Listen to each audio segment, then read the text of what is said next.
All right, so let's talk about what you can make actually flipping a house. There's a rule when you flip houses that's called the 70% rule, meaning if your final after repair value is, we'll say $1 million, then your purchase price should be 70% of that or less, which would be 700,000. Now, the 70% rule, obviously it works and it's a good rule of thumb.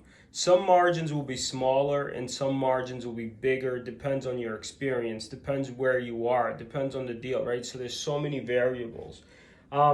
Using the 70% rule is pretty simple, right? Whatever the house is worth, say it's $1 million, you take out 30%, that's you're going to be profit slash work. So your purchase price, you have to be 70% or less. The lower the better. I just did a flip and I bought mine for I think 60%, which that was a score, right? That makes the numbers work better. It's just that if you don't have any experience, 70% is a good gauge. You can obviously make that number a little tighter at 10 or 20%, but that depends on your comfort level.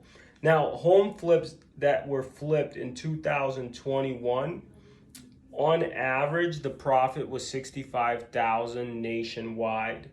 Generally speaking, some investors make as much as 100,000 on a deal or 250,000 on a deal just flipping a house, right? In our market, we have luxury, so you could make 400,000 on a deal, right? And even more. Just depends on where you're doing it and what you're doing. But the national average for all flippers that are flipping a house is typically $30,000. Here you go, boss. Thank you for my coffee. Let me take a sip. All right, so typically it's $30,000. Now, how much profit should you expect to make on a flip? On average, I think 10 to 20% is a good safe number. You don't want to set yourself up for failure. So 10% on the lower end would be great. I wouldn't really want to do a flip for much less than that. 20% on average would be amazing if you could just get 20% all the time. And on mine, I believe we got 40%. And I think there's a lot of people that could do a lot of business. But at the end of the day, if you're going to do flips and you want to do a good job doing them, I think make your numbers safer.